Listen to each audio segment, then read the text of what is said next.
here we go. Woohoo. Setting it up.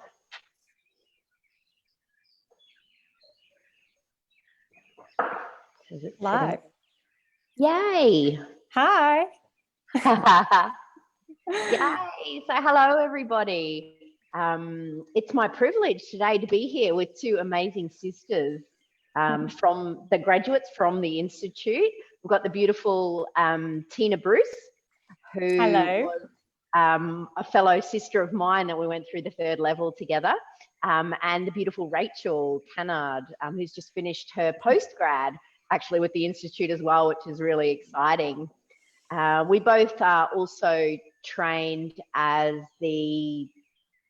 for teaching the our version of the Institute's initiate program as well, which is another level of kind of exciting things that you can do with the Institute. But anyway, so we're getting together today to just have a bit of a chat about our experience in the program that we've done, and also what's changed for us and things like that. So stick around if you're interested to hear more. And so yeah, ladies, I just wanted to first ask you guys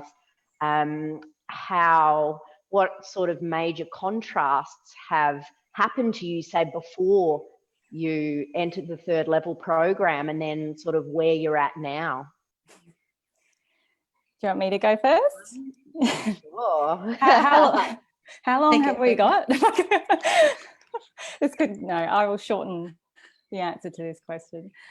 So much has changed, and I guess it was probably about 2.5 years ago since I enrolled for the third level. And before I even started, I was in a place of hiding. So I guess I was, really unsure and hiding myself and my gifts from the world, because I just didn't know how to bring them out. And it was a period of time in my life where I'd come out of an illness, I'd come out of being addicted to painkillers for about 3 years. And so for about 6 months, like if you can imagine being totally numb for 3 years and not being able to feel anything, and then all of a sudden I was in the world just feeling, sensing, intuiting, getting downloads, just going, oh my God, how am I going to manage my system? So I retreated into myself and I guess I kind of built this little like mystics cave in the back of my house. And I really fell into that sort of shadow side of surrender intuition, which is when you withdraw from the world, because I felt so safe and comfortable in my meditation and in my little, my little retreat. And I realized that I don't know how to function in the world. I didn't know how to be an intuitive outside of, the mystics cave. And I guess it was this moment of, I can't actually live my life this way, even though it feels so good to be in like my own little bliss bubble. I realized that I really needed to get, to give the medicine to the world. And I had no idea how to do that. So the biggest change for me was finding and discovering the Institute and understanding that, oh my God, this is what I need. This is the education that I need to bring this skill out of me so that I can actually be in the world and not be afraid of the world. So it was like, how can I be of service? Like, how can it just not be about me and how I feel, but how can I actually bring medicine and service to other people? And at the time I was already teaching yoga. So I had that part of my, occupation, I suppose, but it just didn't feel like enough. Like I wanted to offer more. I wanted to help my clients go deeper, and all of those sorts of things. And I think because of my experience and my background, I was really driven by that wounded healer archetype, which just kept pushing me and going, no, Tina, you need to give, you need to be of service, you need to give your medicine to the world. So as soon as I dove into the third level and I was understanding, oh my gosh, this is actually, it's okay, there's nothing wrong with me, but I can now understand the tools to how to work productively with this system I have, and to then be able to have the skills to bring it into the world. So it was me in hiding before, and then the biggest change was finishing the 3rd level and then actually being able to not hide and to be out in the world, or, you know, some people might say to exit the spiritual closet, or however, you know, you want to say it. But that was, yeah, that would have been the most significant change, when people noticed, oh, you're around a lot more these days. Like, yeah. So, yeah. Yeah, it's an incredible story. Thanks, Tina. And you wrote your book as well, didn't you, while you were doing the 3rd level too? Yeah, well, that was the other thing, that as soon as I enrolled for the 3rd level, the next month I just started writing the book. And it's funny how it draws everything out of you, and it draws out all your stories, and it makes everything okay, that you don't have to hide them away, and that you can actually own it. You can own your story, own your life, and just get on with it. Yeah. Yeah, fantastic. Thank you. Right. So good. Thank you for sharing that, Tina. For me, I think I had a really noticeable transformation from entering the 3rd level to coming out of the 3rd level. When I entered and enrolled in the 3rd level, not knowing how I was going to pay for this, given that, you know, I was at the time chronically ill, and on a roundabout of surgeries that had kind of no end in sight. And I enrolled just knowing that this was what I needed for me in order to be able to heal myself. And after, you know, 2 years at that time of, you know, constant in and out of hospital and recovering from surgery and preparing for surgery, you know, that space that I was in was, you know, had been quite dark. And getting myself into the 3rd level was, I look back on it now, and it was kind of like it just slipped in. There was no, you know, resistance or, you know, challenges for me actually saying yes. It was just a matter of me putting down my, how am I going to do this, and surrendering that, you know, this is where God wanted me to be. And through the 3rd level, you know, there was so many times where I had that confirmation, you know, just coming, like all of a sudden the money would be there, and I didn't know how it was there, and, you know, I could make the next payment. And as I sort of went along, it was like that, those moments of, you know, freaking out of, you know, how am I going to put this all together and do this? It was like I had the space in my day, because, you know, I pretty much could not do anything but lay on my back. And so I had the space to do the content, to do the training, and that wasn't an issue. It was always about, how am I going to make this work financially for me? And as I went along, it got easier and easier until I wasn't even thinking about it. I knew that the money was there. So that level of trust and surrender was the first really big sort of lesson for me, and change for my life.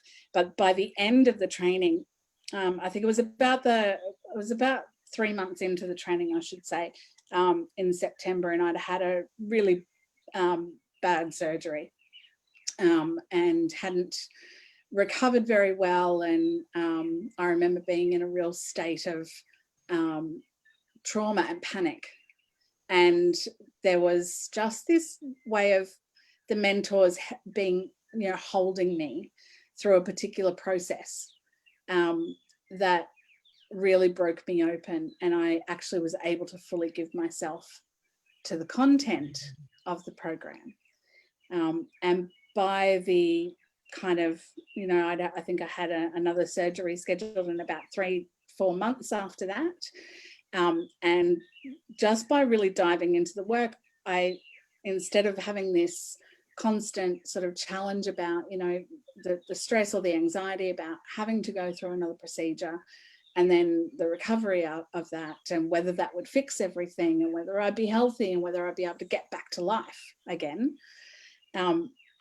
that change between the last surgery and that next surgery was incredibly different, because I was devoted to the work, because I was spending so much time with the tools and meeting my fear and excavating the contents of my subconscious, that by the next time I was going into hospital, it was like, la-di-da-di-da, is this cool? You know, I can do this. You know, there was no stress, there was no anxiety whatsoever. And then by the time that I graduated, I had like, I think, you know, I've shared the story before, but I think it was around May. So it was just, I'd finished in June 2018, and in May I was going in for a surgery, and I knew in my heart that it was going to be the last one. I'd, you know, done so much work, and I knew that I'd changed things on an energetic paradigm so deeply that it had to trickle down to the physical. And I remember saying to my surgeon, you know, look, this will be the last one. You just need to change the waiver for me so that you can do the last procedure rather than what you've got planned. And he kind of looked at me cockeyed and went, what do you mean? Like, how do you know this? And I was like, I just know. I know that this is what's going to happen. And he's like, okay, well, you know, I'll change the waiver, but I doubt that that's what the outcome that we're going to have, just so that, you know, you prepare yourself. I don't want you to get your hopes up. And I said, no worries, that's fine. Just change the waiver. And of course, by the time I woke up in the hospital bed, I was connected to a particular machine, which I knew was my indicator that I was right and that it was the final procedure. It was done, it was over. Now I just needed to heal from that and I can move on with my life.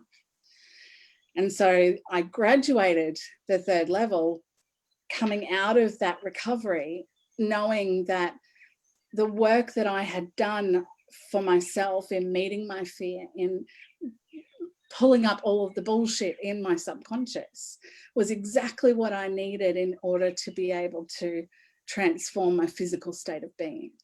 And that was huge for me. It was like all of a sudden, it, you know, took quite a long time, but all of a sudden it was like, this is why I was here. This is why I knew that I just had to surrender and let go and allow the process to take place. And that was, you know, the fulfilling of that intention of going into the third level. But it then gave me that, you know, really clear demonstration that, you know, if I can do this, if I can transform my physical state of being from chronic illness to wellness, I've kind of found the you know, the secret sauce of life that I really needed, you know. So for me, that's a massive transformation, and it's something that was a really huge turning point in my life. So deeply grateful for RJ and the Institute and being called into that space. Yeah, it's incredible. That's such an amazing story, Rachel. And, you know, no matter, I think, any of the sisters that you talk to, the transformations that we've all, you know, had the privilege, that word is so fitting, isn't it? The privilege to be able to do within our lifetimes is really profound, isn't it? And, you know, to have such big shifts on the physical, because, you know, the physical is often the last to shift, isn't it, through all of that. So, you know, it's really amazing. Well done. Excellent. Thank you, sister. And what about you? Yeah.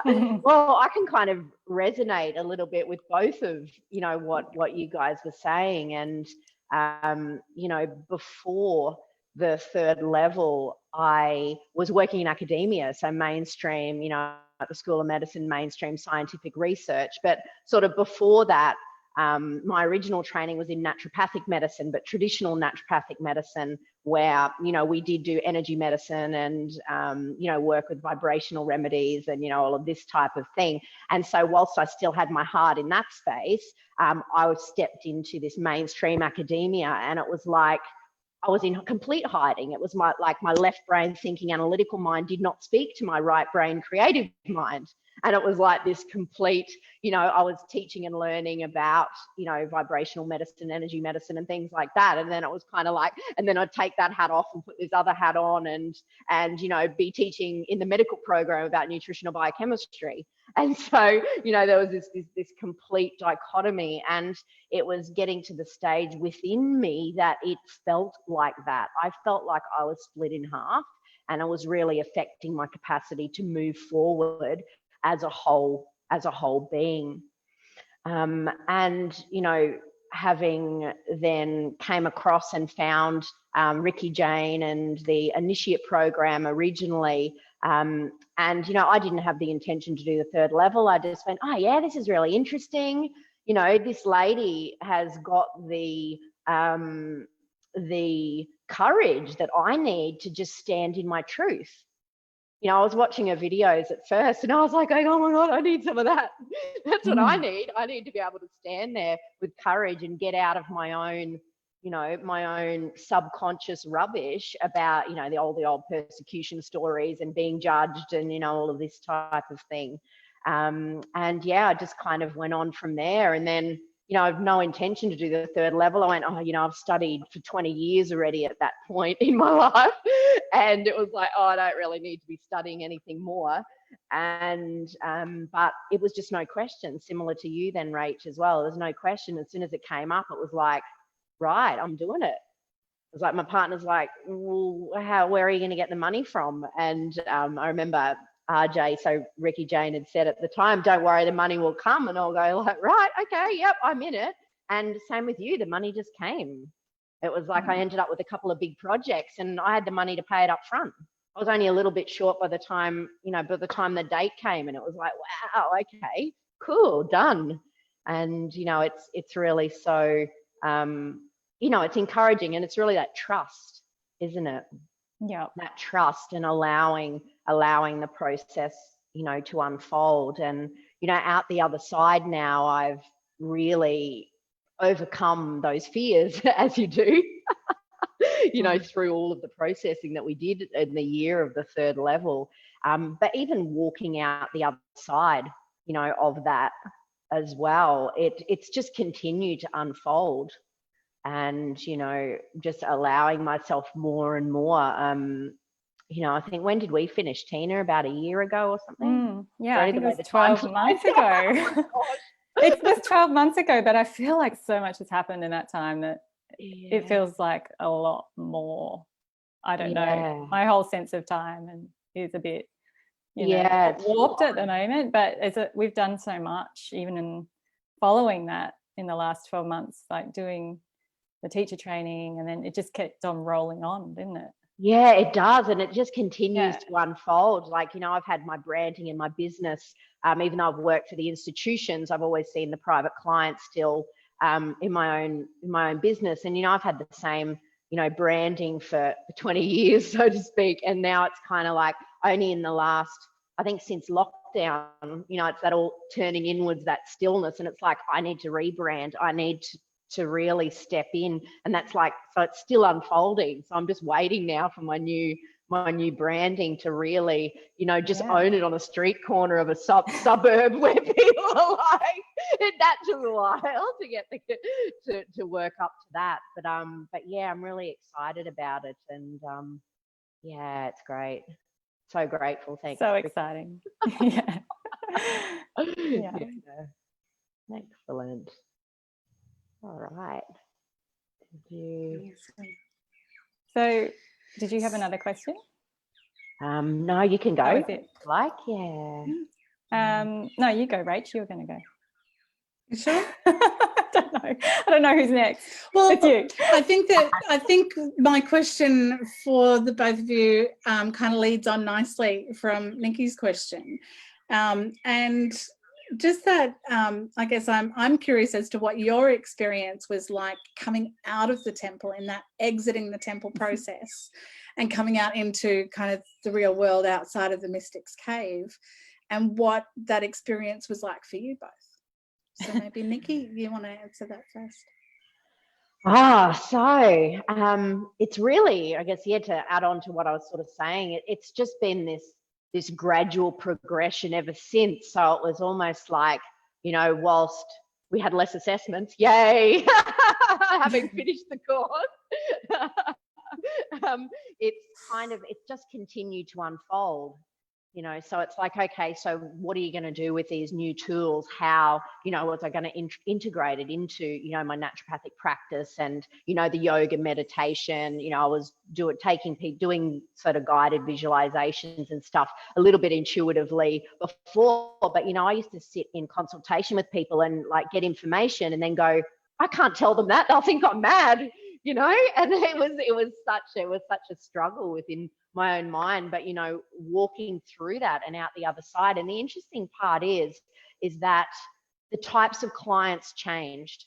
So the people who were coming in were actually wanting that information from me before I was willing to, put my shingle out the front that, that I was working, as an intuitive guide as well. And so, it's all energetic.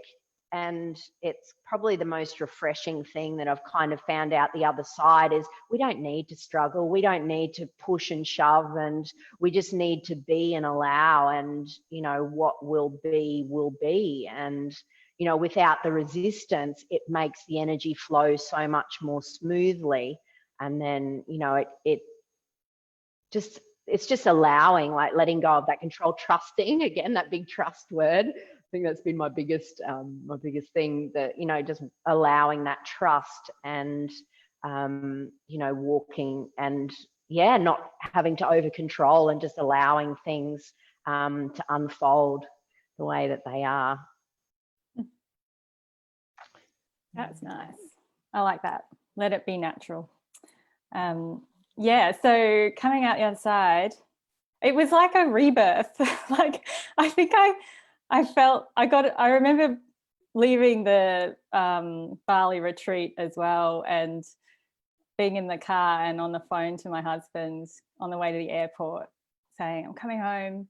And I just got a tattoo, just to warn you, because I was one of that group of women who decided to get inked after the Bali retreat, just to like never forget it. And he was like, what? I'm like, I just got a tattoo. And he's like, who are you? I'm like, and I was like, I'm the same, but I'm not. I'm different. I can't explain it.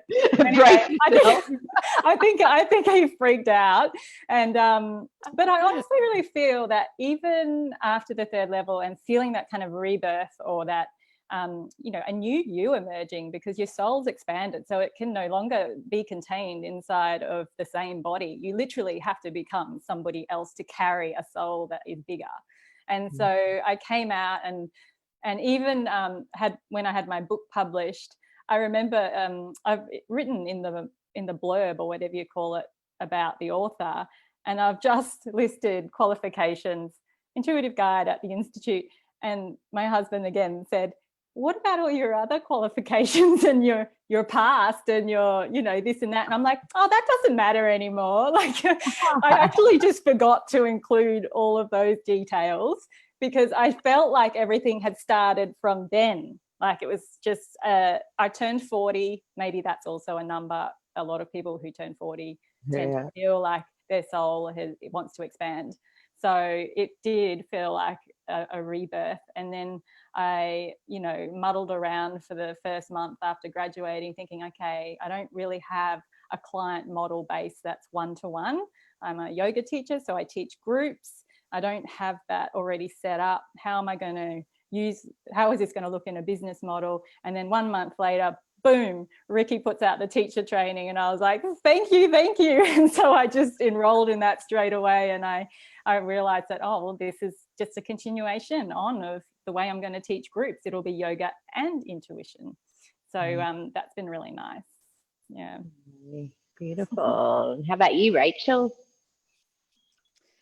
Wow, I think I totally resonate with both of your responses. And I think initially when I think every priestess goes through this to some degree, but that last couple of weeks of being in the container of the program, it's like this, no, I don't want to leave. I want to have this as my safety blanket all the time, like that sense of connection and sisterhood that you develop with your fellow priestesses is such a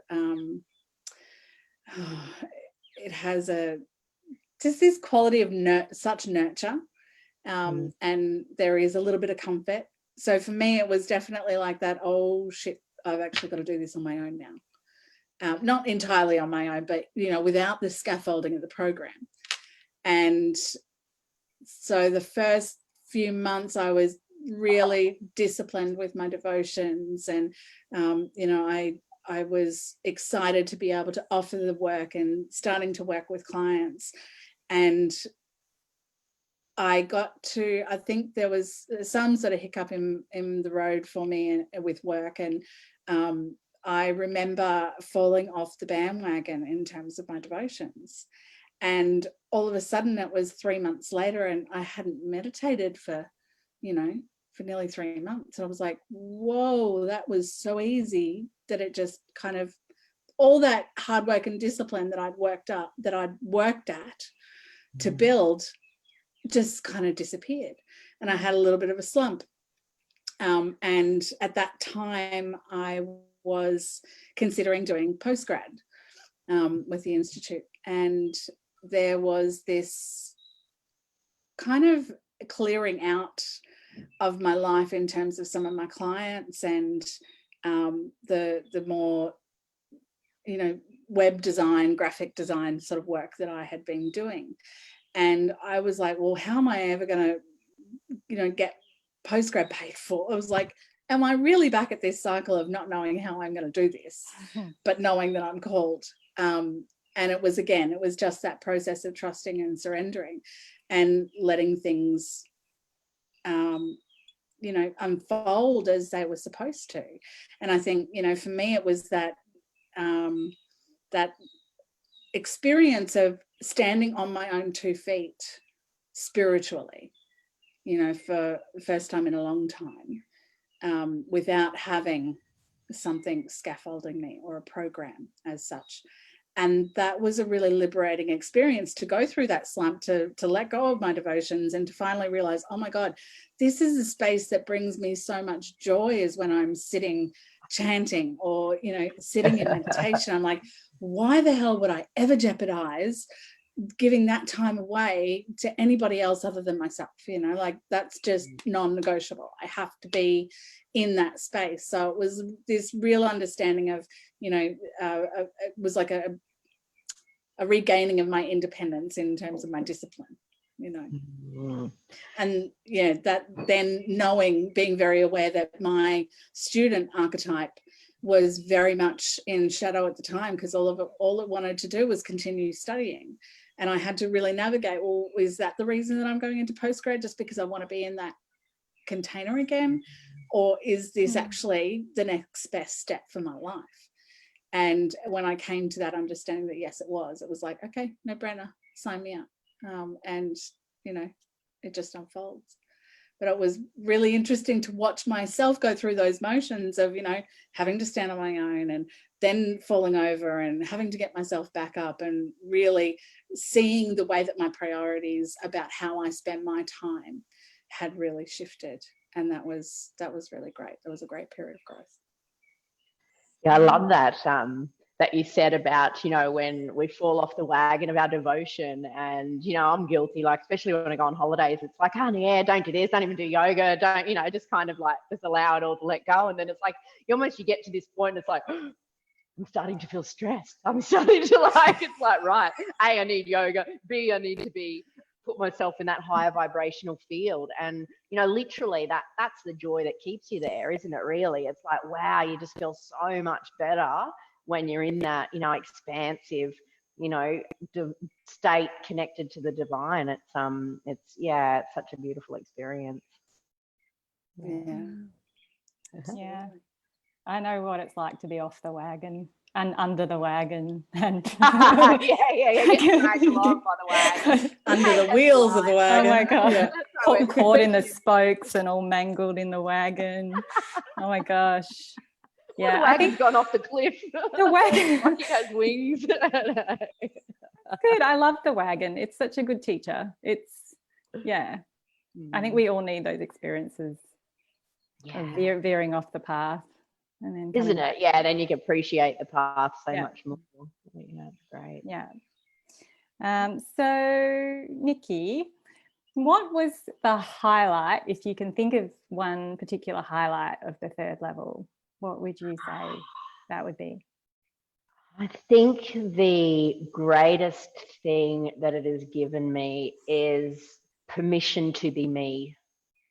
And it just releases so much tension around the heart space. It's like, it's okay to be me. It's okay to be completely who I really am, rather than trying to continuously fit a mold and is that okay with everybody else all the time. And, you know, it's such a relief, you know, being able to finally,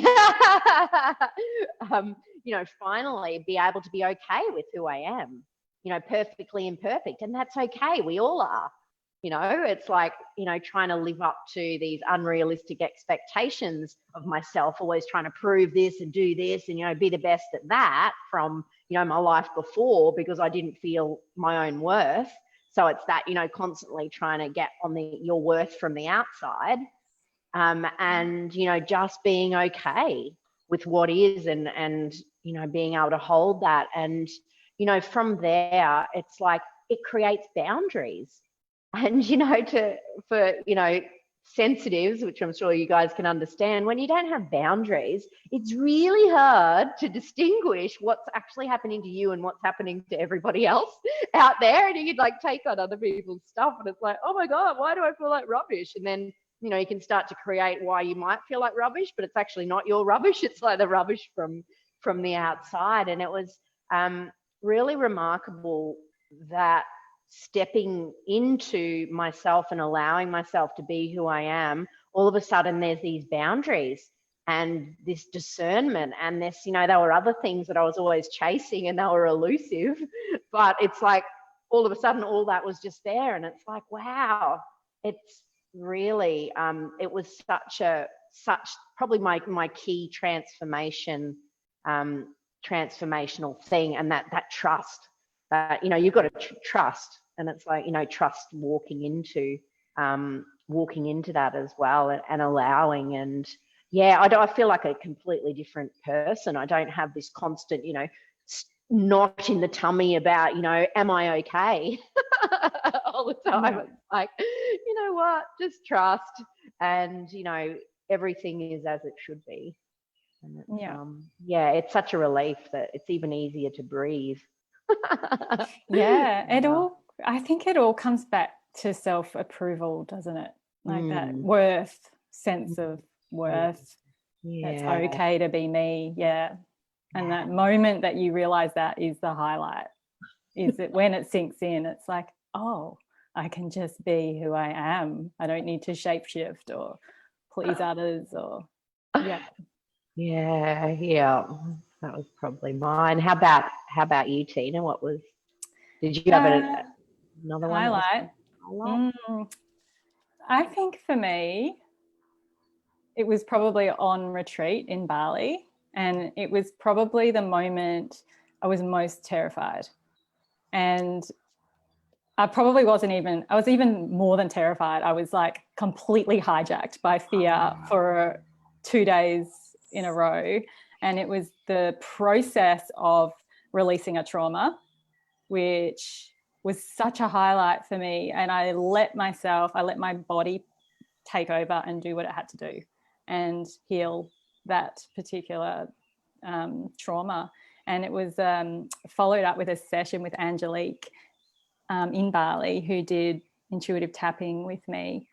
And there was a moment in that session which rewired my perception and my memory of the trauma and everything about it. And it just was like, oh, I no longer have any fear around that. And it was a releasing of subconscious fear, and walking out of that and thinking, I don't have to carry that around in my body, or in my mind, or in my heart, and I can be free of it, and it's okay. And it was freedom, that highlight of just feeling freedom and not fear, which was so significant. And I'm so glad we get to teach tapping as part of our teacher training, because it's just so powerful. Yeah, it is, isn't it? It's great. And like you said, you know, being able to release stuff that, you know, that we've pushed down because we're always in fear of bringing it to the surface, but, you know, knowing that that's okay and it's only stuff, isn't it? And you allow it to be released, and it's such a relief. I love that word, freedom. It's freedom, isn't it? It's wonderful. Yeah. What about you, Rach? Do you have a highlight? I have many highlights, but there's two that came up as I was listening to both of you speak, and so I'm going to share one really quickly, and then I'll talk about the other one. But Niikee, I loved how you were saying, you know, in terms of that, you know, you don't have to seek an outside approval, or, you know, that sense of, for me, I remember my group's training was done differently to the rest. So we had 3 weekends where Ricky travelled around the country and came to us in our states to deliver the training of the program. And I remember it was the second weekend that we'd had, and I remember sitting in this library room in Robina, and we were beginning the session, and Ricky tuned in, and our patron at the time was Kuan Yin. And Kuan Yin just appeared to me right before Ricky started to speak as Kuan Yin. And it was this incredible moment of breaking open, and like a flood of feeling came into me. And I remember having tears running down my face and under my chin and down my neck. And it was like an anointing of my heart. And it was just one of those most incredible moments that I was hearing the words, or understanding the words of the message before they came out of Ricky's mouth. And for me, that was like, it was that understanding of, it's a spiritual self-esteem that just rose all of a sudden within me. And it still took me some time to own it, but it was like that first real experience of spiritual self-esteem. And all of a sudden I felt like that was kind of the missing piece in my own appearance of myself, or my own acceptance of myself. So I love how those two things, you know, the spiritual self-esteem and the personal self-esteem, are so inextricably linked. And that was, you know, one of my definitely one of my highlights of the training that I had. And the other one, just quickly, was on retreat. So we got our 3 weekends, but then Ricky changed the model to a retreat model in Bali, and our group was invited to redo our training in the retreat format as well. And so I was like, yep, I'm on board. I'm definitely going for that. And similar to you, Tina, I remember having a moment where I was really overcome by fear. And for me, it was my physical body was responding in such an intense way that I literally could not participate in the activity that day. And, or that it was in the afternoon session. And I remember lying down just going, I'm out. My body just doesn't want to play. I can't, I'm having so much physical pain in my body in this process. And one of the darling mentors and our sister Jo was there to support me. And we sort of went off and had a bit of a talk and worked through, applied the tools that we were learning to what was going on in my physical body. And as we went through that release process, there was a level of forgiveness that I'd never been able to access before that was available to me through that scaffolding and the work of doing, the work. And all of a sudden, all my physical symptoms just disappeared. And I was like, whoa, like that was kind of my first cue that it was like, oh shit, this is real. I needed that. I needed to feel that, see that, hear that. Yeah, I needed to experience it and the alleviation. And, that's what I think really helped me to then be able to, process the transformation overall of the journey of the whole year and come out the other side healed and feeling really whole. That's beautiful. Thank you for sharing. Yeah. What a journey, hey? Totally. Yay. So maybe have you got another, we'll maybe do one more question, finish off. Scott. No one's got a good What one. do I have? Let me just see. Oh, what was the biggest take home message? What if you could tell anyone? So someone's thinking about becoming an intuitive guide. I had someone the other day actually say that to me. What would you tell them? What advice would you give them? Trust. Trust that you know the answer. Yeah. Trust. So hard to do. Outside. Well, you know, like I've always trusted spirit in a way because I would allow it, my right brain work, I would allow it to guide me to do things when I needed to and all of that type of thing. And then, you know, it was really that realization that we are that. So if I'm not trusting me, I'm actually not trusting the divine. And that was big. That was huge for me. I was like, oh, well, maybe because like I always held my faith as something really strong, but if I'm not trusting me, then I'm actually not trusting the divine. So I was like, ooh, I had to sit and reflect. Yeah, so that was something that I had to process for quite a while, but it really helped me get through the layers, because it was like, if I trust the divine, then I should trust me. I should trust my life's process and be open to allow the process to unfold in the divine plan, rather than, you know, in the way that I was trying to force fit, you know, trying to get money for research grants, and, you know, it's soul destroying that you're like searching for money. It's like, I can't do that for a living, you know, just trying to get money all the time. It's like, no, there's nothing more draining than hustling, like having to hustle for anything. It's exhausting because you're using your own will, and it's like, that trust and surrender. Trust if you feel like an intuitive guide or being a guide or being of service is your path, and just take the step, follow the footsteps, and trust that. Walk through to your freedom. Take the hero's journey. What about you, Rach? Any advice? Surrender is definitely the first thing that I would say, is just allow God to move through you and take you wherever, you know, and that goes hand in hand with trust, like Niikee was saying. And I think the other thing, you know, would be for me in terms of, you know, takeaway of what I would share with someone is through that surrender, you can actually allow yourself to be brought to a point where you can forgive yourself for whatever it is, but that self-forgiveness that is a natural part of the process. You know, you've got to excavate all of the stuff and look at all the fear and meet it all, you know, with the tools that we have.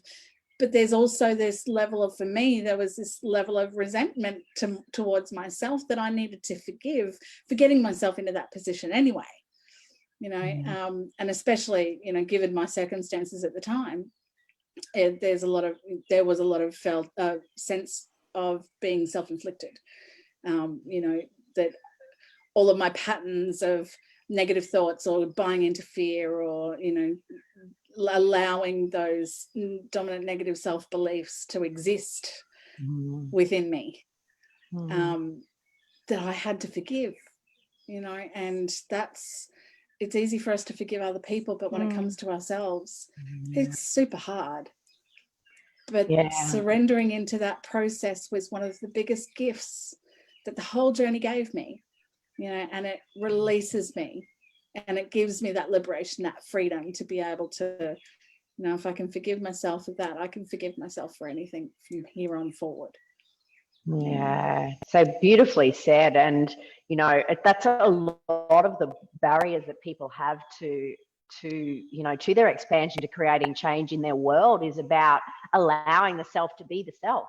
It's like, we've all got rubbish. It's okay. Stop pushing it down and pretending it's not there, and then wondering why, you know, what is it now? Something like 30-something% of our population has mental health disorders, because no one's like, you know, a lot of people aren't willing to go there, because again, I think a lot of the time it's because people take it on as guilt. I'm rubbish because I have this stuff. And it's like, you know, we've all got stuff.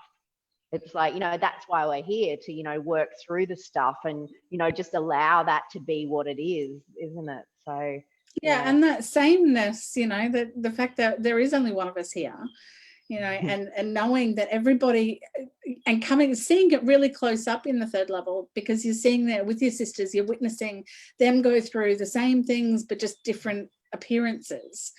That sense of we've all got that, or that, there's on some level, there's that same thread through all of us. And it is because, I am you, you are me. Of course, if it's in me, it's in someone else, or it's a reflection of, myself or someone else. So, you get what I'm saying. It's just that, that level of connectedness is amazing to witness. Yeah, and that's another important point. We're never alone. It's like there's probably at least, a few other tens of thousands of people going through the same thing at the same time somewhere. So it's it's awesome.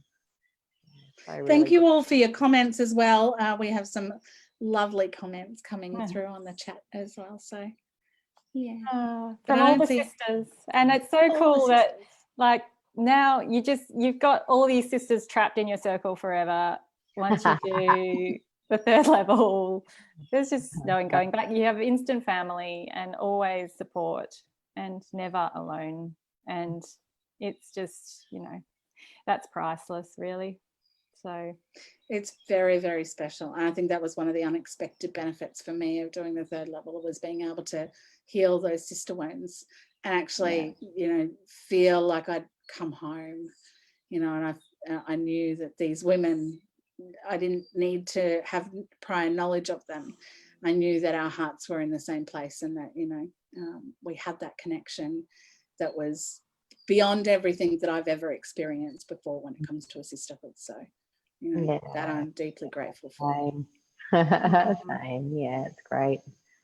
Yay. Hey, so good. All right, ladies. Well, if are we gonna? Did you want to read out some of the comments, or we're just going to get back to those later? If anyone, I guess it's not a Q&A. Yeah, there's there hasn't been any questions that I can see, but lots of loving the conversation, divine nourishment. Love you all, sisters. Love your sharing. There's lots of hearts and joy coming through. So thank you all. Yeah, thanks, beautiful ones. So good. Thanks for your time. And I feel like that was really healing. I really enjoyed that. Yeah, me too. Lovely to connect again, beauties. See you. Thank you all for watching. We'll see you soon. Guys. Bye. Bye.